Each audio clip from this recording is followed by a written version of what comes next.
Central government जो है parliamentary supremacy और प्रिविलेजेस के खिलाफ ये काम करते हुए मीडिया को इन्फॉर्म कर रही है और पार्लियामेंट को इन्फॉर्म नहीं कर रही है। मीडिया में जो लिखा गया है वो इस बात को बताता है कि मोदी हुकूमत वक्फ बोर्ड की ऑटोनॉमी को छीनना चाहती है। बीजेपी शुरू से वक्फ बोर्ड्स और वक्फ की प्रॉपर्टीज के खिलाफ रही है। आरएसएस का एजेंडा है कि वो शुरू से वक्फ प्रॉपर्टीज को और वक्फ बोर्ड को खत्म करने की कोशिशें करती रही हैं। ये अमेंडमेंट्स आने का मकसद एक ही है कि एक तो वक्फ प्रॉपर्टीज को छीन लिया जाए, दूसरा फ्रीडम ऑफ रिलीजन के खिलाफ काम कर रहे हैं। हम अपोज करते हैं इसको। सबसे पहली बात तो यह है कि जब पार्लियामेंट सेशन में है तो सेंट्रल गवर्नमेंट जो है पार्लियामेंट्री सुप्रीमेसी और प्रिविलेजेस के खिलाफ ये काम करते हुए मीडिया को इन्फॉर्म कर रही है और पार्लियामेंट को इन्फॉर्म नहीं कर रही है। पार्लियामेंट जब चल रहा है तो सरकार का काम है कि इमीडिएटली आप पार्लियामेंट को इन्फॉर्म करते, बजाय इसके कि आपने मीडिया को लीक किया। अब जो मीडिया ने रिपोर्ट किया उसकी बुनियाद पर मैं ये कह सकता हूं कि ये जो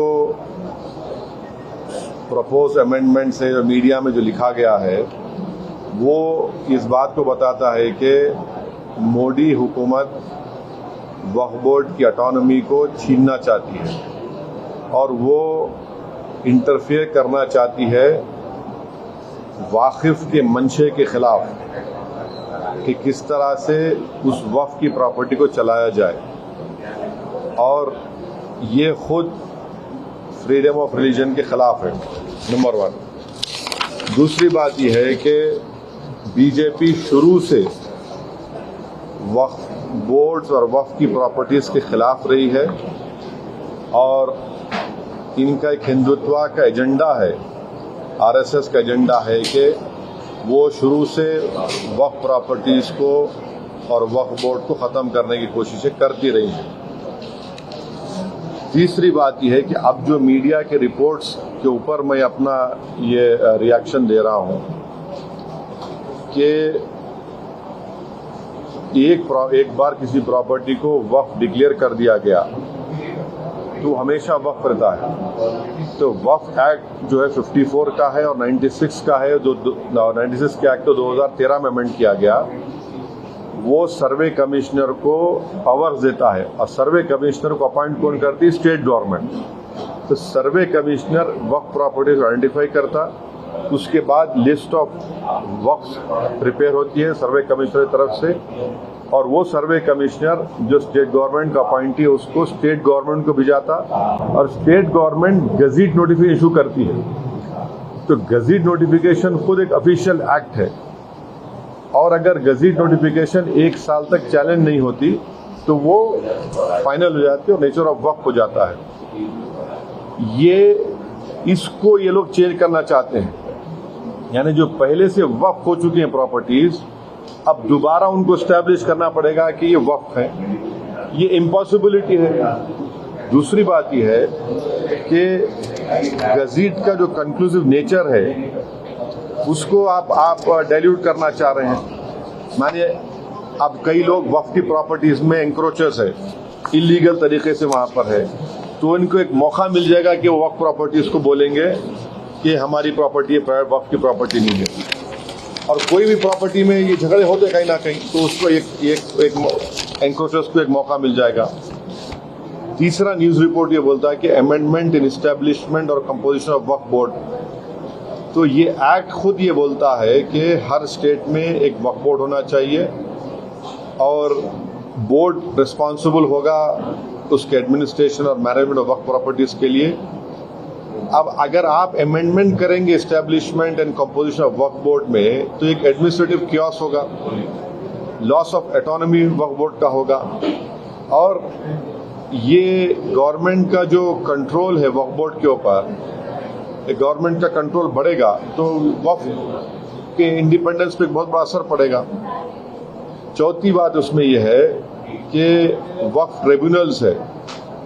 अब ये जो मीडिया रिपोर्ट ये बोल रहा है कि गवर्नमेंट इन ट्राइब्यूनल्स को डाइल्यूट करना चाहती है। अब ये ट्राइब्यूनल्स के पावर्स को डाइल्यूट कर देंगे तो फिर ये केसेस का क्या होगा, इनएफेक्टिव इन्फोर्समेंट होगा।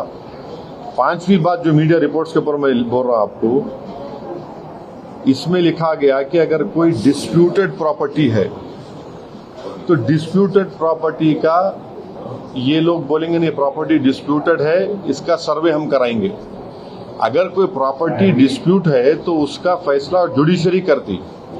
यहां पर मोदी हुकूमत डिस्प्यूट क्रिएट करेगी, उसका सर्वे कराएंगे। अब सर्वे एग्जीक्यूटिव कराएगा या सीएम कराएगा या बीजेपी कराएगी। अब जाहिर नतीजा क्या निकलेगा आपको मालूम है। तो ये भी एक तरीका है उस डिस्प्यूटेड प्रॉपर्टीज को डिस्प्यूट बनाना, पहले फिर सर्वे कराना उसका, और सर्वे में रिपोर्ट लिख देना कि नहीं ये वक्फ नहीं है। ऐसे कई मस्जिद दरगाहें हैं हमारे भारत में जहां पर बीजेपी आरएसएस ये क्लेम करती है कि वो दरगाह और मस्जिद नहीं है। तो जो पावर जुडिशरी का है वो एग्जीक्यूटिव छीनना चाह रहा है उसको। और एक बात जो मीडिया रिपोर्ट्स के मालूम ये हो रही है कि अब कोई कब्जा करके इंक्रोचर है तो वक्फ बोर्ड को पावर है, उसके पावर्स को अगर आप छीन लेंगे तो फिर पूरा ये तो लॉस होगा वक्फ प्रॉपर्टीज का।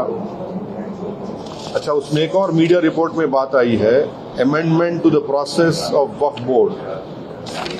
ये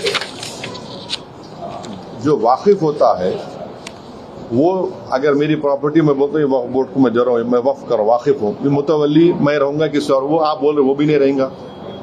तो बेसिकली ऑल इन ऑल ये जो है ये पूरे इस तरह का, अगर ये मीडिया रिपोर्ट सही है तो मोदी सरकार ये चाह रही है कि पूरे वक्फ बोर्ड की प्रॉपर्टीज को छीन लिया जाए, इनको मुसलमानों से छीन लिया जाए।